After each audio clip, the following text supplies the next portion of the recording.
And now, the latest around the wide world of tropics. Tropical Weather Bulletin for June 28th. Well, here we are on day 179 of the year. Category 1 Hurricane Enrique passing very dangerously close to Mexico, bringing more impacts to there and Baja over the next several days, and Champy has become extratropical to the east of Japan as anticipated. Kicking it off with the Atlantic is in a frenzy activity for the month of June. We are looking at 3 areas of investigation: Invest 95L, Invest 96L, and an Eastern Atlantic AOI with a 30% chance of development at this time. 96L looks to be the biggest threat, as it could be making a landfall in Georgia or South Carolina as a tropical system over the next few days. Enrique is existent in the Eastern Pacific, just southwest of Mexico, on the 44th day of hurricane season there. It is expected to pass near or directly over Baja California as well in a few days. In the Eastern Pacific, ex-Champy at this point, as it has now finally finished its extratropical transition that we were awaiting would happen.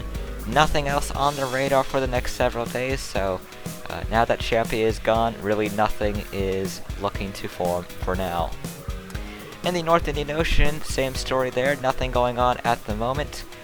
We are in that monsoonal season where there's usually nothing going on at this time, and really nothing going on in the next several days. And of course, Invest 94S is still existent in the southern hemisphere, but we still have it with a 0% chance of formation.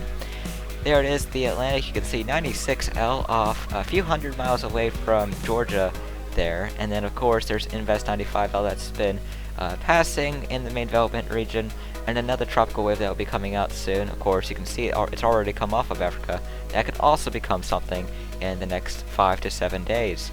There is the Eastern Pacific that is looking, of course, interesting with Enrique. Really the only prominent feature in this type of satellite imagery there. Been struggling to develop an eye, and it has resulted in really no more intensification, peaking as a high-end Cat 1. At this point, Champy has exited the Western Pacific map, so you really can't see it much except for the trailing front it is leaving behind. Just some clouds leading to a mess, really. Nothing that will become organized and become the next Western Pacific threat, at least not for this next few days. So, good news for that region, of course. North Indian Ocean remains monsoonal season there. Not much except for the usual of what you would expect in the month of June. Arabian Sea remaining relatively quiet, and the Bay of Bengal, of course, home to a bunch of normal convection that you typically see there. Nothing, of course, rotating, and then, of course, we have it now zoomed into Enrique. It's been trying to develop that eye, as previously mentioned, although it just hasn't been able to do it. Just keeps closing off, and of course, we are now looking at hurricane warnings for southwestern Mexico, and of course, it wouldn't be a surprise if tropical storm warnings are placed across Baja California in the next few days.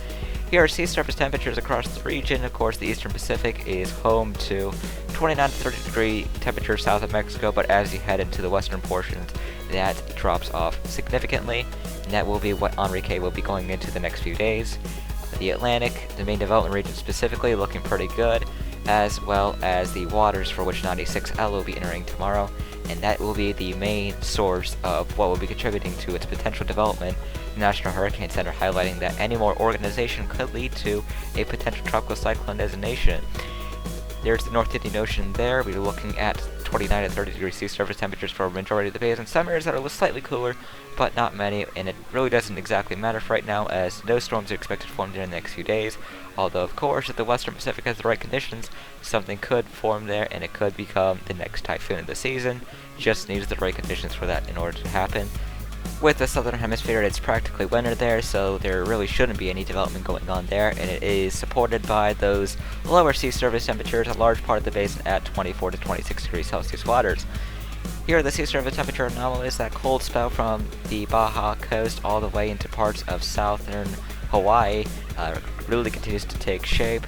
Subtropics remaining relatively warm in the Atlantic, especially the Gulf Stream. That is looking pretty warm.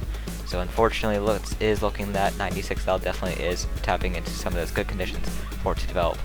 On this day, June 28th, 2011, there was the start of the 2011 Atlantic hurricane season with Tropical Storm Arlene, which formed in the Bay of Campeche.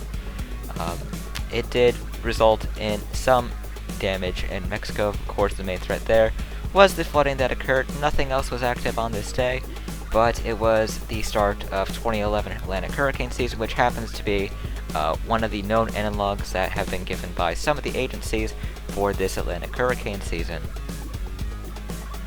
So with that, we have Danny followed by Elsa for the next 2 Atlantic hurricane season names. Possibly we could be seeing those in the next week. In the Eastern Pacific, the next 2 names there are Felicia followed by Guillermo. And for the Central Pacific, guess what? The never-ending wait for Hode continues. I really hope you are not tired of me saying that. In the Western Pacific, the next name there is Infa followed by Sipaka. And in the North Indian Ocean, the next 2 names there are Gulab followed by Shahid, names we probably will not be seeing for a while. In the Southern Hemisphere, time remains running out for any storms to form in that region before the naming list changes. If a storm forms in the next 2 or 3 days there, the next name that will be received is Kanga. In the Australian region, it's Paddy. And in the South Pacific, it's Cody. Nathan will be back for another Truck Weather Bulletin tomorrow night.